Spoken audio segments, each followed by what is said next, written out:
ఓం సహనావవతు సహనౌ భునక్తు సహ వీర్యం కరవావహై తేజస్వినావధీతమస్తు మా విద్విషావహై. ఓం శాంతి శాంతి శాంతి. ఓం గురుర్బ్రహ్మా గురుర్విష్ణుః గురుర్దేవో మహేశ్వరః గురురేవ పరం బ్రహ్మ తస్మై శ్రీ గురవే నమః. ఓం పార్థాయ ప్రతిబోధితాం భగవతా నారాయణేన స్వయం వ్యాసేన గ్రథితాం పురాణమునినా మధ్యే మహాభారతం అద్వైతామృతవర్షిణీం భగవతీం అష్టాదశాధ్యాయినీం అంబ త్వామనుసందధామి భగవద్గీతే భవద్వేషిణీ. హరి ఓం.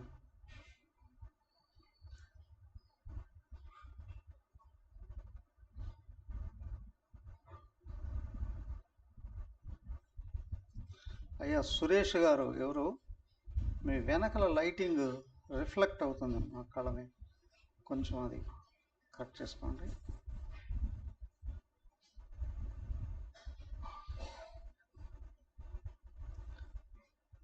హరి ఓం. శ్రీమద్ భగవద్గీత 18వ అధ్యాయంలోకి వచ్చేసాం. వీడియో ఆన్ చేసుకోండి, మీ ముఖాలు కనిపిస్తూ ఉంటే నేను చెప్పడానికి బాగుంటుంది. మీరెవరో కనిపించకపోతే నేను ఎవరికి చెప్పుకోవాలి?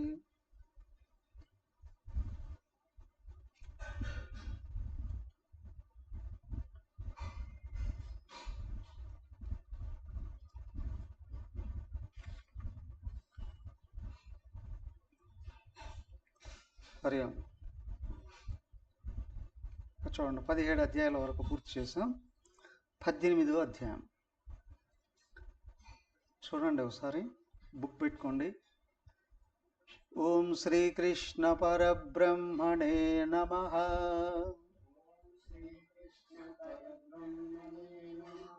శ్రీమద్ భగవద్గీత అథ అష్టాదశోऽధ్యాయः. మోక్షసన్యాసయోగः. అర్జున ఉవాచ సన్యాసస్య మహాబాహో తత్వమిచ్ఛామి వేదితుం త్యాగస్య చ హృషీకేశ పృథక్ కేశినిషోదన.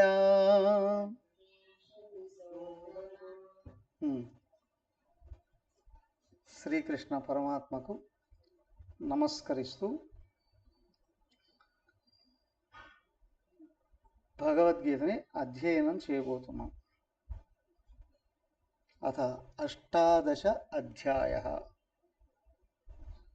18వ అధ్యాయం, చివరి అధ్యాయం.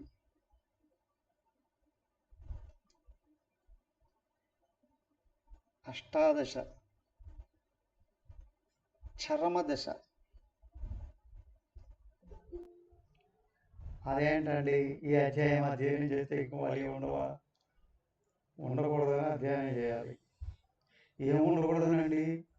దేహం ఉండకూడదని కాదు, దేహం ఉండగానే దేహాత్మ భావం పోవాలి అని అధ్యయనం చేయాలి. అది చరమదశ. 8 ఏది? ప్రకృతిలో చివరిది. పంచభూతాలు అన్ని శరీరాలు తయారు చేయబడ్డాయి పంచభూతాలతో. సూక్ష్మమైన భూతాలతో ఇంద్రియాలతో పాటు మనోబుద్ధులు కూడా తయారు చేయబడ్డాయి. పంచ జ్ఞానేంద్రియాలు, మనసు, బుద్ధి 7. 8వది ఈ దేహం నేననే భావం, అహంకారం. అదే అష్టం అంటారు కదా, అష్టమ శని అని.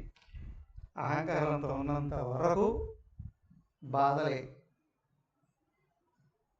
ఒత్తిడిలే, సమస్యలే, శోకాలే. కానీ ఆ ఒక్క స్టెప్ దాటేయగలిగేటట్లయితే 9లోకి వెళితే అంత ఆనందమేనండి. అదిగో ఇక్కడ అష్ట అని చూపిస్తూనే దశ 18 కదా. అష్టం యొక్క దశను అధిగమించి నవమ స్థితిని పెంపొందింపజేసేటువంటిది, నిలబెట్టేటువంటిది. దానికి అష్టాదశ 18 కలిపితే 1 8 9 కదా. ఆ 9వ స్థితి ఆత్మస్థితిని అందింపజేసేటువంటిదే ఇదిగో ఈ అధ్యాయము, మోక్ష సన్యాస యోగం.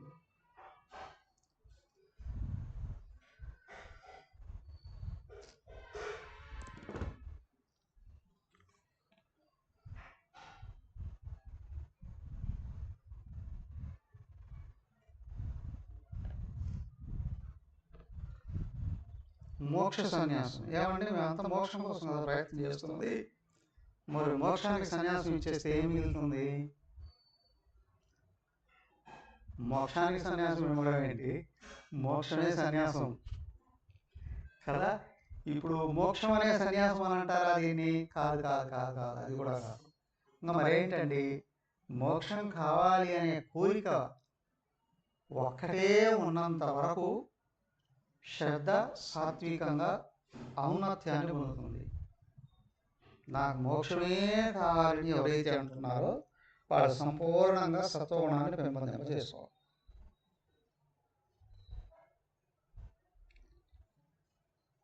నా మనసులో మోక్షం కావాలి అనే కోరిక తప్ప ఇంకేది లేదండి అని ఎప్పుడైతే నీకు తెలుస్తుందో ఆ ఒక కోరికను పక్కన నెడితే ఉన్నది మోక్ష స్థితే. నేను అనేది మాత్రమే మిగులుతుంది. నేను, దేహము అనే భావం అహంకారం. ఈ దేహ భావాన్ని వదిలివేస్తే అహం మిగులుతుంది, అదే మోక్షం. అహంకారం ఉన్నంత వరకు ఆలోచన కదులుతూ ఉంటుంది, అది పోతే ఆలోచన పడిపోతుంది, నేను అనేది మాత్రమే మిగులుతుంది. అక్కడ ఆలోచన కూడా లేదు, నేను తప్ప. అదే మోక్ష సన్యాసం. ఏమండి మోక్షం వస్తుందా అంటే వచ్చింది, ఏదైనా సరే మళ్ళీ పోతుందండి. వచ్చింది పోతుందండి. అదేంటి? ఎందుకు అని అంటే ఆత్మ ఒకప్పుడు లేనిది కాదు మధ్యలో రావడానికి. అవునా? మధ్యలో వచ్చింది అంటే ముందు లేనట్టే. ముందు లేనిది మధ్యలో వచ్చింది, మధ్యలో వెళ్ళిపోతుంది, చివరికి మిగలదు. మరి మోక్షం నేను ఆత్మ అయ్యున్నాను అనే విషయాన్ని తెలుసుకోవడం, గుర్తెరగడం. దాన్ని ఏమన్నారు? దీన్ని అంటే రియలైజేషన్ అన్నారు. మరచిపోయిన విషయాన్ని గుర్తెరగడం అండి మోక్షము అని అంటే. లేనిది పొందడం కాదు, ఉన్నది మరచిపోయి ఉన్నాము. ఆ మరపుని ఎక్కడైతే తొలగిస్తూ ఉన్నాము నిజమైనది బయటపడుతుందండి. మోక్ష సన్యాస యోగము అంటే అదేనండి. నువ్వు ఆత్మయే అయి ఉన్నావు, అది మరచిపోయి దేహం అనే భావంలో ఉన్నావు. ఇప్పుడు నాకు ఆత్మే కావాలనే కోరికను బయట తీయడం వల్ల అన్యమైన కోరికలన్నీ కరిగిపోతాయి. మరి చివరికి దేహం నేననేటువంటి ఆలోచన కూడా ఎక్కడైతే తొలగిపోయిందో నేను ఆత్మను అయి ఉన్నాను అనేటువంటి విషయం బయటపడుతుంది. కళలో బాధపడుతున్నాడు, మేలుకుంటే కళ పోతుంది, దాంట్లో భయాలు కూడా వెళ్ళిపోతాయి. పైగా ఏమిటి, అదంతా నిజం కాదనే విషయం తెలుస్తుంది కదా. సేమ్ ఇక్కడ కూడా ఏంటి అని అంటే, వ్యక్తి నేను ఆ సచ్చిదానంద స్వరూపమైన ఆత్మ అయి ఉన్నాననే విషయాన్ని మరచిపోవడం వలన కలలాగా ఈ దేహం నేను అనే భావంలో పడి మరి ఈ దేహానికి సంబంధించినటువంటి విషయాలు సంతృప్తి కొరకు దేహాన్ని తృప్తిపరచడం కొరకు ప్రపంచం మీద కోరికలన్నింటినీ పెంపొందింపజేసుకుంటూ వాటిని తీర్చుకోవడానికి కృషి చేస్తూ ఆ ఫలాలు అనుభవించడానికి మళ్ళీ పుట్ట మళ్ళీ చావ మళ్ళీ పుట్ట మళ్ళీ చావ చేస్తున్నాడు. ఇప్పుడు కోరిక ఆత్మ ఒకటే ఉంది అనుకోండి, నేను ఆత్మ తెలుసుకోవాలి. మిగతా కోరికలు కరిగిపోయే కొద్దీ ఆత్మకు దగ్గర అవుతూ వస్తావు. ఆత్మ కావాలనే కోరిక కూడా వెళ్ళిపోతే ఆత్మ మాత్రం మిగులుతుంది. బాగానే ఉందండి. ఎలాగా? ఆత్మ ఎక్కడుంది? అంతటా ఉంది. ఎక్కడ కనుక్కోవాలి? ఋషికేశ్కి వెళ్ళాలా, హరిద్వార్కి వెళ్ళాలా, ఏదో కాశీకి వెళ్ళాలా, బదరీకి వెళ్ళాలా? ఎక్కడికి వెళ్ళాల్సిన అవసరం లేదు. బయట ఎక్కడికి వెళ్ళినా ఇది దొరకదు. ఎందుకు? అనేకత్వం కనిపిస్తూనే ఉంటుంది. మరి ఏం చేయాలి? దృష్టిని అంతర్ముఖం చేసుకోగలగాలి. ఎలా అండి? లోపల కదిలే ఆలోచనలు ఏవైతే ఉన్నాయో అవి ఎక్కడి నుండి వస్తున్నాయా, వాటి మూలాన్ని వెతికి వెతికి వెతికి వెతికి చివరికి వెళ్ళేటప్పటికీ ఆలోచనలు రెండు రకాలు ఉన్నాయి అని తెలుస్తుంది. ఒకటి ప్రపంచాన్ని గురించి ఆలోచనలు, వాటినే మమ, నాది, నాది కానిది అనే విషయాల గురించి ఆలోచనలు. రెండవది నేను అనే ఆలోచన. ఈ నేను అనే ఆలోచన ఎక్కడి నుంచి పుడుతుందో శోధిస్తే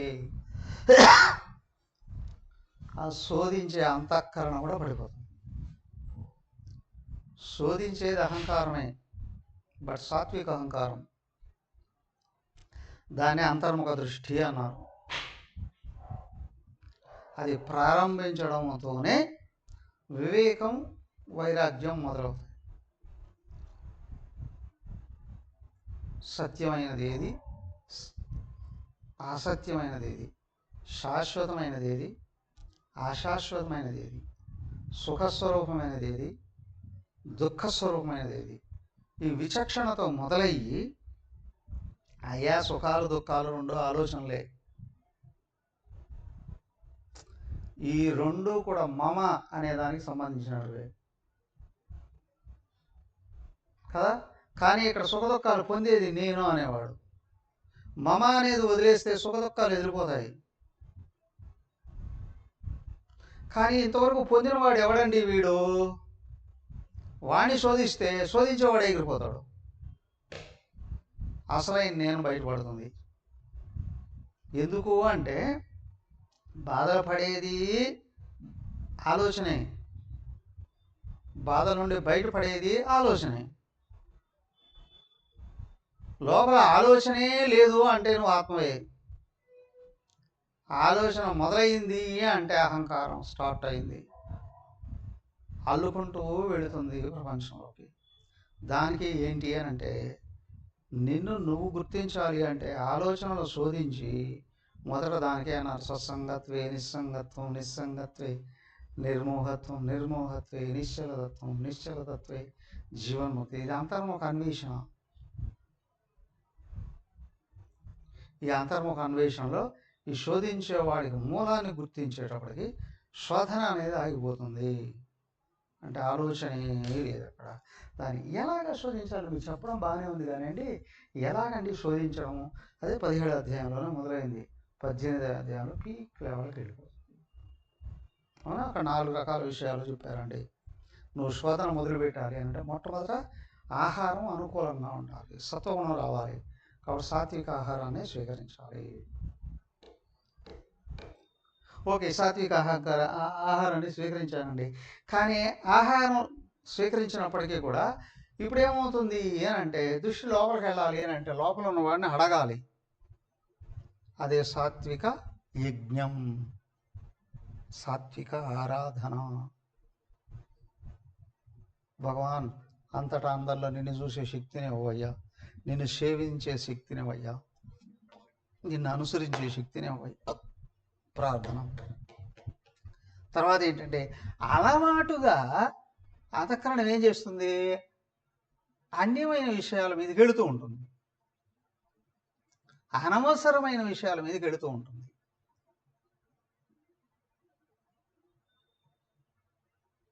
అనేకమైన విషయాల మీదకి వెళుతూ ఉంటుంది.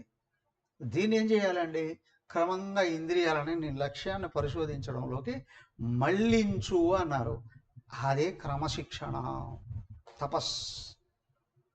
ఇలా స్పష్టంగా చెప్పారు అక్కడ. శారీరకమైన తపస్సు ఏంటి, వాచికమైన తపస్సు ఏంటి, మానసికమైన తపస్సు ఏంటి కదా. ఆ మూడు అనుసరించాలి. ఆ మూడు అనుసరిస్తూ మోక్షం కావాలి అని కోరుకోవాలి.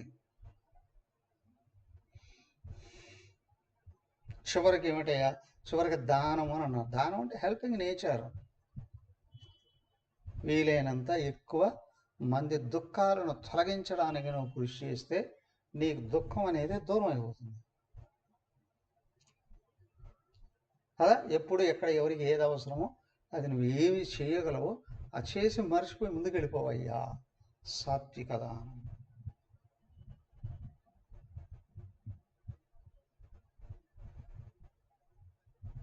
అవసరమైన వ్యక్తికి అవసరమైన చోట అవసరమైన సహాయం చేతనైనది చేసి ముందుకు వెళ్ళిపోన్నారు. సాత్వికమైన దానం అండి. ఎదుగో ఇవన్నీ చేస్తూ కూడా నాకు ఆయనే కావాలి కోరుకో అన్నారు. కోరుకునేటప్పటికి ఏమైందయ్యా, ఎక్కడికి వచ్చేటప్పటికి చివరికి ఏమిటయ్యా అంటే త్యాగమే ముఖ్యమండి. వేదమంత్రంలో కూడా చెప్పారు. నా కర్మణాన ప్రజయా ధనేన త్యాగేనైకేన అమృతత్వమానసు. నా కర్మణాన ప్రజయా నా ధనేన త్యాగేన ఏకేన. అదిగో ఈ విషయాలు గుర్తుంచుకో. ఈ మూడింటి వల్ల రాదండి, ఆ ఒక్క విషయం వల్లే మోక్షం వస్తుందండి. ఏమిటో మూడు, కర్మణ ప్రజయ ధనేన. మానవులందరూ ఈ మూడింటి కోసమే ప్రయత్నం చేస్తుంటారండి కదా. కర్మలు ఆపలేక కర్మలలో పోయి పడిపోతూ ఉంటారండి. కర్మలు చేయడానికి కారణం ఏంటంటే అక్కడ అనేక రకాలుగా చెప్పారండి. 3 రకాల అగ్నులు ఉన్నాయండి. అవి లోపల మంట పెడితే ఆగలేక పరిగెత్తుకుంటూ వెళ్ళిపోయి పనులలో పడిపోతాడండి.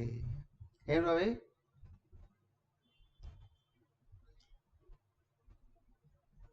మొట్టమొదటిది జఠరాగ్ని, అవునా. రెండోది మంట పెట్టేస్తుంది లోపల. రెండోది ఏంటయ్యా, కామాగ్ని. అది నువ్వు అనుభవించడానికి అన్నీ ఉన్నప్పటికీ కూడా, నీ అవసరాలు తీర్చడానికి అన్నీ ఉన్నప్పటికీ కూడా అది లోపల విపరీతమైనటువంటి కోరికలు కలిగించి వ్యక్తిని లాక్కొని వెళ్ళిపోయి పడేస్తుందని. ఆ తర్వాత ఏంటి, నువ్వేదో చేస్తున్నావు, సంపాదించుకుంటున్నావు, అనుభవించాలని ప్రయత్నం చేస్తున్నావు, ఎవడో ఒకడు అడ్డుపడుతూ ఉంటాడండి. వాడి మీద రగిలేటువంటి క్రోధాగ్ని. ఈ 3 అగ్నులు ఉన్నాయే, ఉన్నంత వరకు మనిషిని ఊరికే ఉండనివ్వండి. నా కర్మణ. అందుకోసం ప్రపంచంలోకి వెళ్ళి ఒకడికి చిన్న కోరిక, ఒకడికి ఇంకొంచెం పెద్ద కోరిక, ఇంకోటి ఇంకొక పెద్ద కోరిక, పెద్ద కోరికలు ఏవైనా సరే అగ్నుల నుండి వచ్చినటివే. వాటి వలన ప్రపంచంలో వ్యవహారాలు చేస్తూ పైగా అవన్నీ నాకింత కామం ఉంది, నాకింత క్రోధం ఉంది, నాకింత ఆకలి ఉంది అని ఎవడు చెప్పుకోడు. నేను ఎంత పెద్ద పని చేశాను అని చెప్పుకుంటాడు కదా. అవునా? ఏమయ్యా దాన్ని నా కర్మణ. ప్రపంచంలోకి వెళ్ళి నువ్వు ఎంత పెద్ద పనులు చేస్తున్నావో దానివల్ల ముక్తి రాదండి. మరి దేనివల్ల వస్తుంది చెప్పబోతున్నాడు చూడండి. మోక్ష సన్యాస యోగం. అర్జున వాచ సన్యాసస్య మహాబాహో తత్వమిచ్ఛామి వేదితం త్యాగస్య చ ఋషికేశ పృథక్కేశి నిషూదన. 3 పేర్లతో సంబోధన చేశాడు అర్జునుడు ఇక్కడ భగవానుడిని. మహాబాహో, పొడవైన చేతులు కలిగినటువంటి వాడా. ఏ చేతులు సాగిపోయాయా కదా, ఉండవలసిన దానికంటే ఎక్కువగా ఉన్నాయి అంటే వికారంగానే ఉంటాయి. దేహంలో ఏ పార్ట్ అయినా సరే కొలత అధికంగా ఉంది అని అంటే ఖచ్చితంగా వికారంగా ఉంటుంది. కానీ ఇక్కడ ఏమిటి అంటే ఆజానుబాహుడు అని అంటారు కదా, జనరల్గా రాముడిని అంటూ ఉంటారు. ఆజాను అంటే మోకాళ్ళ దాకా చేతులు ఉన్నవాడు.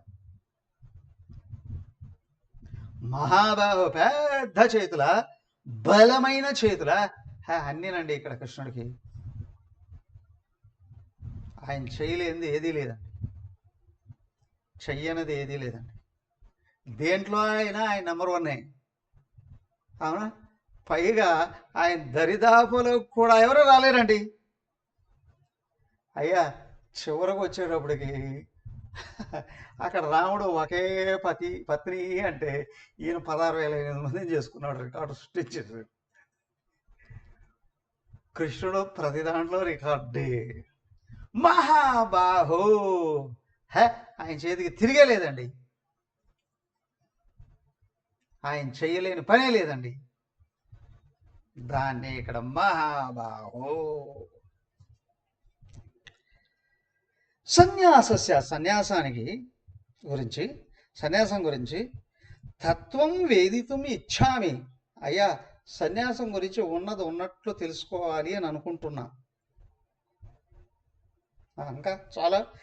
ఋషికేశ, ఓ కృష్ణ, త్యాగస్య చ, త్యాగాన్ని గురించి కూడా, సన్యాసాన్ని గురించి త్యాగాన్ని గురించి రెండింటిని గురించి ఉన్నది ఉన్నట్లు తెలుసుకోవాలి అని అనుకుంటున్నానండి.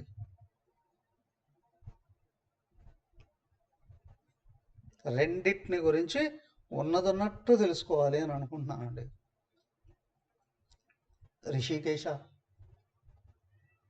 ఇంతకీ ఈయనకేం తెలుసు అని అనుకుంటారు?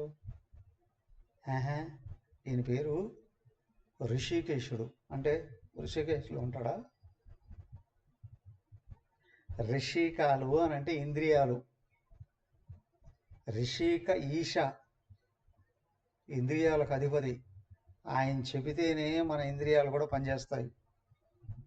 ఆయన పర్మిషన్ ఇస్తేనే కళ్ళు చూడాలి అన్నా, చెవులు వినాలి అన్నా, నోరు మాట్లాడాలి అన్నా, నాలుక రుచి చూడాలి అన్నా, చర్మం చెడిపోకుండా ఉండాలి అన్నా, స్పర్శలను గ్రహించాలి అన్నా, కాళ్ళు చేతులు పని చేయాలి అన్నా కూడా ఆయన పర్మిషన్ ఇస్తేనే చేస్తాయి. ఆయన పర్మిషన్ ఇవ్వకపోతే చెయ్యవు, కదలవు. పైగా ఆయన కాని వాటి మీద ఇష్టం లేదనుకోండి, వదిలేసాడు అంటే ఈ ఇంద్రియాలన్నీ పతనం అయిపోతాయి, ఫెయిల్ అయిపోతాయి. ఏ పార్ట్ను ఆయన వదిలేస్తే ఆ పార్ట్ పనికి రాకుండా పోతుంది, పనిచేయదు మళ్ళీ. సో ఇంకొక విషయం, ఇంద్రియాలన్నిటిని వాడుకునేది ఆయనేనండి. ఆయన లోపల ఉంటేనే ఇవన్నీ పనులు చేస్తాయి. వాటిని వాడుకునేవాడు కూడా ఆయనేనండి. అర్జునుడు తెలిసి అంటున్నాడో తెలియకంటున్నాడో కానీ కరెక్ట్ పదం వాడేశాడు. ఋషికేశ త్యాగస్య చ సన్యాసస్య తత్వం వేదితం ఇచ్చామి. సన్యాసాన్ని గురించి, త్యాగాన్ని గురించి నాకు ఉన్నది ఉన్నట్లు, పృథక్ వేరువేరుగా. రెండు ఒకటేనా, రెండు వేరువేరా? సన్యాసం అంటే ఇది అందరికీ వీలు కాదు, అవునా? ఏమయ్యా సన్యాసం తీసుకోకపోయినా పర్వాలేదు కానీ త్యాగాన్ని ఆచరించచ్చా? ఓకే ఓకే, మరి సన్యాసం తీసుకుంటే సరిపోతుందా? త్యాగం ఉండాలా లేదా? సన్యాసం తీసుకుంటే సరిపోతుందా? త్యాగాన్ని వదిలేసిన సన్యాసం లేకపోయినా త్యాగాన్ని ఆచరిస్తే సరిపోతుందా? త్యాగం ఆచరించే సన్యాసం లేకపోయినా సరిపోతుందా?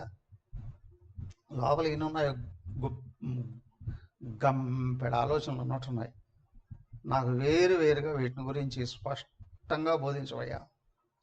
కేశి నిషూదన. కేశాలు అంటే కష్టాలు.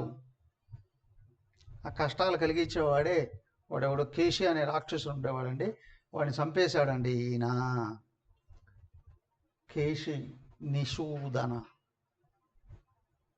ఇంకొకటి కేశ అంటే జ్ఞానం అని కూడా సంపూర్ణంగా తెలిసినటువంటి వాడు. అయ్యా కేశి అనేవాడు ఎవడో కాదండి, లోపల ఉన్న అహంకారం. దాని మూలానికి తీసేయాలంటే దాని వెనకలో ఉన్న సర్వశక్తిమంతుడు అయ్యి ఉంటేనే వీలవుతుంది. అవునా? ఎక్కడి నుంచి పుడుతుందండి ఇది? మూలం కారణ శరీరం, వ్యక్తమయ్యేది సూక్ష్మ శరీరం, విజృంభించేది స్థూల శరీరం నుండి. ఈయన కారణ శరీరం లోపల ఉన్నాడు కాబట్టి, అవునా, పొలంలో గడ్డి కలుపు తీసేస్తూ ఉంటారు. ఏదైనా తీసేస్తే పోతుందేమో కానీ ఈ తుంగ గరిక ఉంటుంది, అది సామాన్యంగా పోదు. అది తీసేయాలంటే ఏమండి, అది ఒకదాని లోపల ఒకటి ఒకదాని లోపల ఒకటి 9 గడ్డలు ఉంటాయి, 7 గడ్డలు ఉంటాయి. ఆ లోపల 7 గడ్డలు అని తీసి బయట పారేస్తే చచ్చిపోతుంది. అలాగే ఇక్కడ కూడా జ్ఞానేంద్రియాల మనసు బుద్ధి ఈ 7 గడ్డలు, దానికంటే లోపల ఉంది కారణ శరీరం. అస్సలు వేరు అక్కడ ఉంది. కారణ శరీరంలో ఉన్న అజ్ఞానాన్ని తొలగించేసేస్తే జ్ఞానం స్పష్టంగా బయటకు వ్యక్తం అవుతుందండి. అయ్యా జ్ఞానం ఆయనే అయి ఉన్నాడు, జ్ఞానం ఆయనే, ఇచ్చేది ఆయనే కదా. కేశి నిషూదన. ఈ అహంకారాన్ని మూలాన్ని తొలగించి నా జ్ఞానాన్ని ప్రసాదించి దుఃఖాల నుండి బయటపడవేయ్యా అడక్కనే అడుగుతున్నాడు. మరి అడగకుండానే అన్నీ ఇచ్చే భగవంతుడు అడిగిన వాడికి ఇవ్వకుండా ఉంటాడా? అయ్యా అడిగిన వాడికి ప్రాపంచిక విషయాలే ఇస్తాడు వాడు ప్రారంభాన్ని బట్టి, కానీ అడిగేవాడికి శక్తులు ఇస్తాడు, సద్గుణాలు ఇస్తాడు, సర్వజ్ఞత్వాన్ని ఇస్తాడు. అర్జునుడికి ఇవ్వకుండా ఉంటాడా? చూడండి. శ్రీ భగవానువాచ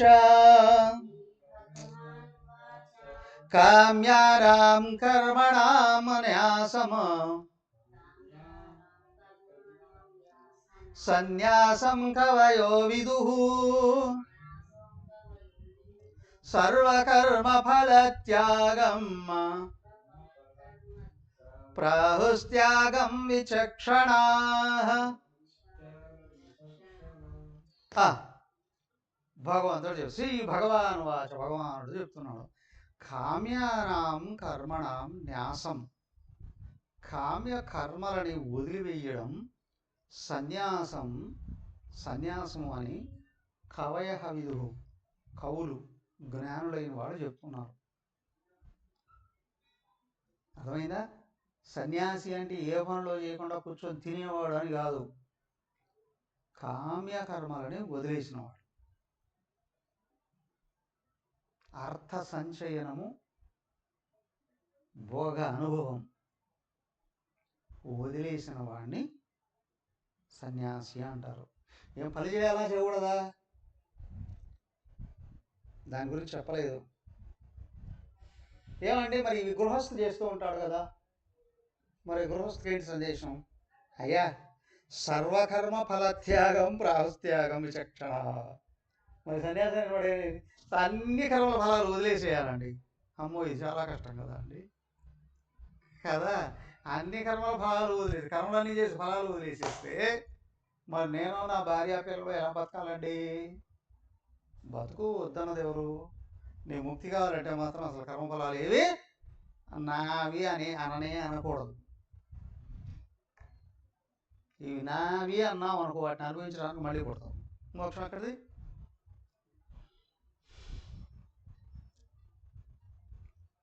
మరి ఎలా బతకాలండి? పోషించేది సన్యాసిని అయినా సంసారినైనా ప్రారబ్ధమే.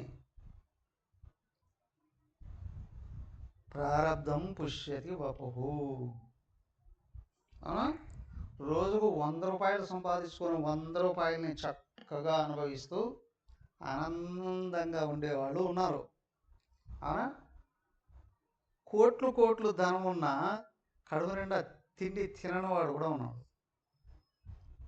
అవునా కదా? పుష్టిగా అవసరమైన ఆహారం తినని వాడు కూడా ఉన్నాడు. ఏమయ్యా తేడా ఏంటి అంటే ఏం లేదు, తినే ప్రారంభం వీడుకుంది వాడు లేదు అంతే.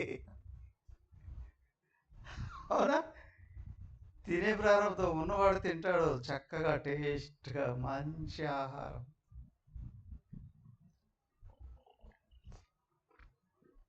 తినే ప్రారంభం లేదు అని అనుకోండి, అన్నీ ఉన్నా ఇదేదంటారే అల్లు నోట్లో సిరి ఏదో కదా. ఏమయ్యా తినే ప్రారంభం లేనప్పుడు అన్నీ ఉన్నా కూడా తినలేడు. గురూజీ చెప్తూ ఉండేవారు, ఓ మంచి భూస్వామి బోల్డ్ అన్ని సంపదలు ఉన్నాయి, బోల్డ్ పనివాళ్ళు కూడా 10 మంది దాకా ఇంట్లో ఉంటారు. పంచభక్ష పరమాన్నాలే వండుతారు రోజు, మొత్తం తీసుకొని డైనింగ్ హాల్ మీద పెడతారు. ఆ యజమానురాలు వస్తారు, వాళ్ళు కూడా ఒక్కొక్కసారి వస్తారు, వాళ్ళ పనులలో అలాగే వచ్చి భోజనం వడ్డించుకుంటారు, తింటారు. ఏం వడ్డించుకుంటారండి? మొట్టమొదట డైనింగ్ హాల్లో టేబుల్ ముందు కూర్చున్నారు అని అంటే పిడికెడు ట్యాబ్లెట్లు తింటారు ముందు. అవునా? పిడికెడు ట్యాబ్లెట్లు తింటారు, ఆ తర్వాత అన్నీ ఉంటాయి. ఆవిడ అయ్యా తీపి తినాలి అని అంటే షుగర్ అడ్డొస్తుంది, కారం తినాలి అంటే బీపీ అడ్డొస్తుంది కదా, పులుపు తినాలి అంటే అల్సర్ అడ్డొస్తుంది. ఏం తింటారు? కొలిచి గరిటె వేసుకొని తినేసి డైటింగ్ అండి. నేను ఆహారంలో చాలా కంట్రోల్ అండి. లోపల తినాలని ఉన్నా తింటే సస్తాము అని భయం. అవునా? ఏమయ్యా వాళ్ళు ఎందుకు అట్లాగా తింటున్నారు? అన్నీ ఉన్నాయి కదా, ఎందుకు తినలేరు? తినాలని ఉందా లేదా? తినాలని ఉన్నా ఏదో రోగం వచ్చి భయపడతా తింటే సస్తావు అని. అవునా? తింటే సస్తావు అని భయపెడుతుంది కాబట్టి తినలేదు. ఏమంటాయి? అదే ప్రారంభంలో ఏది ఉందో అదే లోపలికి వెళ్తుంది. అన్నీ వెళ్ళవు. ఒకవేళ పొరపాటుగా తినేసేస్తే పోతాడు, ఆ రోగం పెరిగిపోయి చచ్చిపోయే అవకాశాలు కూడా ఉంటాయి, శరీరం పోయే అవకాశాలు ఉంటాయి. దానికి ఏంటంటే ప్రారంభంలో ఎంత ఉందో అంతే లోపలికి వెళ్తుంది. అన్నీ వచ్చినప్పుడు డైనింగ్ టేబుల్ వచ్చినప్పుడు కూడా తినడండి, తింటే పోతాడండి కదా. ఇప్పుడు ఏం చేయాలి? అవసరమైంది స్వీకరించుకోవాలండి. అన్నీ ఉన్నా తినలేడండి. అయ్యా ఇక్కడ వ్యక్తి స్వతహాగా లక్ష్యం పరమాత్మ అయ్యుంటే విషయాలన్నీ ఉన్నప్పటికీ కూడా ఆత్మజ్ఞానానికి నిషిద్ధమైనటువంటి విషయాలను దూరం పెట్టగలగాలి, నిషిద్ధ కర్మలని పక్కన పెట్టగలగాలి, నిషిద్ధమైన విషయాలని పక్కన పెట్టగలగాలి. వ్యక్తి స్వతంత్రంగా అన్నిటి మధ్యలో ఉండి చాలా భయంతో, చాలా నిగ్రహంతో, చాలా కష్టంతో వ్యవహరించి తీరాలి. మరి సన్యాసి అంటే ఏమి లేవా ఉన్నాయా అని కాదు. ఏం లేనివాడు సన్యాస? గురుదేవుడు సన్యాసి, ఆయనకి ఏం లేవా చుట్టూ? వివేకానందకి ఏం లేవా చుట్టూ? వాళ్ళు ట్రైనింగ్ పీరియడ్లో ఏం లేవేమో, కానీ ఆ తర్వాత ఆశ్రమాలు ట్రస్టులు తయారైన తర్వాత ఉన్నాయా లేవా? అన్నీ ఉన్నా వాళ్ళు అప్పటికే దాటేశారు కోరికల్ని. వాళ్ళకి ఇంక ఏమీ లోపల నుంచి పీడించవు. వాళ్ళ దగ్గరికి వచ్చేటప్పుడే నిషిద్ధమైన వస్తువు రానే రాదు, పక్కదారి మళ్ళించేటువంటి విషయం రాదు కదా. కానీ ఇక్కడ అసలు విషయం ఏంటయ్యా అంటే కామ్యకర్మలు సన్యాసి చేయకూడదు. అయ్యా నువ్వు కామ్యకర్మలు చేసిన ఫలాలన్నింటినీ దూరంగా పెట్టేయాలి. ఇప్పుడు ఎవరు ఏది ఆశ్రయించాలండి? సరే కానీ రెండింటిని బాగా పరిశీలించి చూస్తే సన్యాసానికి త్యాగానికి తేడా ఏంటి? కామ్యకర్మలు వదిలేశాడు, నిష్కామ కర్మలు చేయొచ్చండి సన్యాసి. నిష్కామ కర్మలు అంటే ఫలాన్ని వదిలిపెట్టి చేసేటువంటివి. మరి త్యాగం అంటే ఏంటండి? కర్మఫల త్యాగమే కదా, సర్వకర్మ ఫలత్యాగ. మరి త్యాగానికి సన్యాసానికి తేడా ఏంటండి? ఎక్కడుందండి? కాబట్టి ఇక్కడ ఏమిటయ్యా అంటే మార్గం నిష్కామ కర్మ అండి.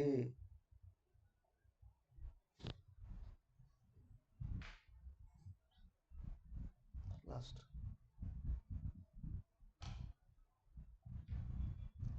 నిష్కామ కర్మ మార్గం అదే చెప్తున్నారు ఇక్కడ. మన నిష్కామ కర్మలో భక్తి ఉంటుంది, భక్తి ఉంటేనే కర్మ నిష్కామం అవుతుంది.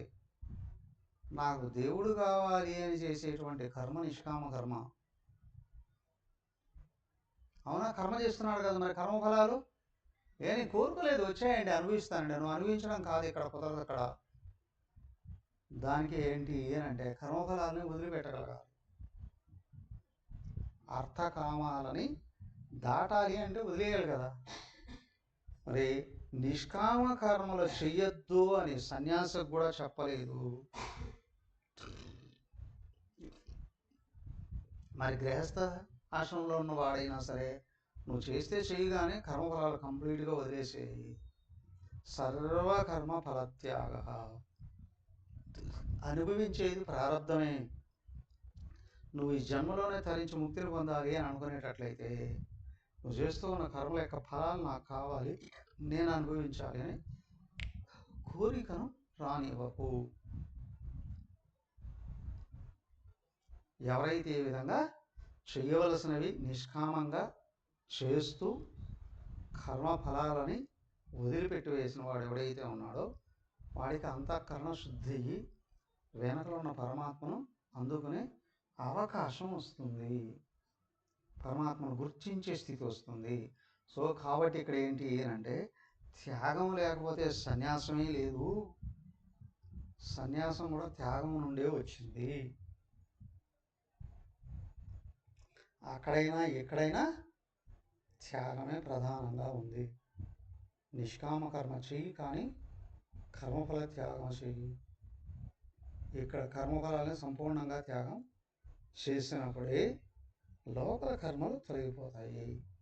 ఇక్కడ కర్మలకు ఫలాలు అనుభవించాలి అనే భావనగానే ఉంటే ఖచ్చితంగా మళ్ళీ కిందికి లాగివేయబడతాడు. అనుభవిస్తూ ఉన్నవాడు దేహాత్మ భావాన్ని పొందుతాడు.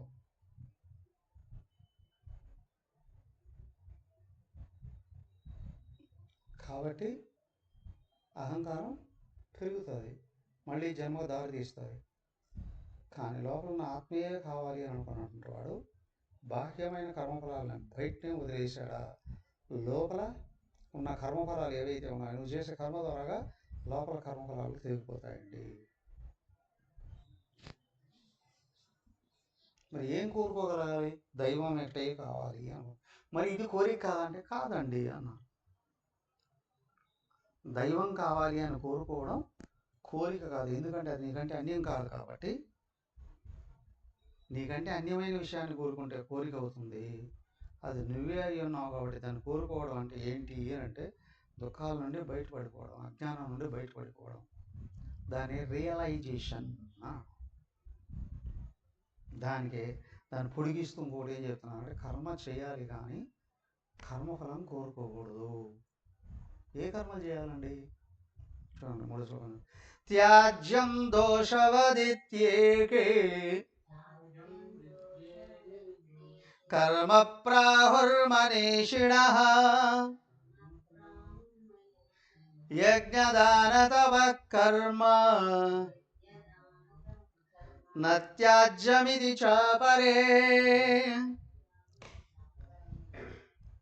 త్యాజ్యం దోషవతి ఇది ఏకే కర్మ దోషవతు త్యాజ్యం. అయ్యా, కర్మ చేస్తే కర్మ ఫలం వచ్చి తీరుతుంది కదా, కాబట్టి కర్మే దోషం. త్యాజ్యం ఇది ప్రాహు మనీష. కొంతమంది విజ్ఞానవంతులే కర్మ చేస్తే ఇరుక్కుపోతావు, దానికి కర్మల్ని వదిలిపెట్టవయ్యా అని అంటున్నారు. ఇంకో కొంతమంది అంటున్నారు కర్మ చేయకపోతే లోపల కర్మలు ఎట్లాగా తొలగుతాయ్యా, నువ్వు బయట కర్మఫలాలు రాకుండా ఉండాలని చూసుకుంటున్నావు కానీ జన్మజన్మ నుండి లోపల చేరుకొని ఉన్నాయి కర్మలు. అవునా, వాటిని తొలగించుకోవాలంటే ఏం చేయాలి? యజ్ఞదాన తప కర్మ నత్యాజ్యమితి చ అపరే. ఇంకో కొంతమంది విజ్ఞానవంతులు అంటున్నారు ఏమని, యజ్ఞదాన తపస్సుని వదలకూడదండి అని.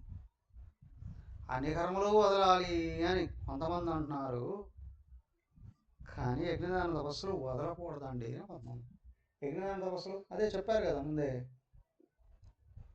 ఆహారం అందరూ అనుభవిస్తారు బతికినంత వరకు కదా. మిగతా మూడు ఉన్నాయే, యజ్ఞం, దానం, తపస్. సాత్విక యజ్ఞం, సాత్విక దానం, సాత్విక తపస్, మూడు వదలకూడదండి. ఈ మూడు వదలనప్పుడే జ్ఞానం రావడానికి అవకాశం ఉంటుంది. మూడు ఆచరించే ఫలాలను వదిలితే జ్ఞానానికి మార్గం దొరుకుతుంది. ఎందుకో కృష్ణ నువ్వేమంటావయ్యా? ఇదిగో నేను చెప్తున్నా, ఏమని, ఏం చెప్పబోతున్నాడో రేపు చూద్దాం. హరి ఓం. ఓం సర్వే భవంతు సుఖినః, సర్వే సంతు నిరామయాః, సర్వే భద్రాణి పశ్యంతు, మా కశ్చిద్ దుఃఖభాగ్ భవేత్. ఓం శాంతి శాంతి శాంతి. హరి ఓం. శ్రీ గురుభ్యో నమః. హరి ఓం.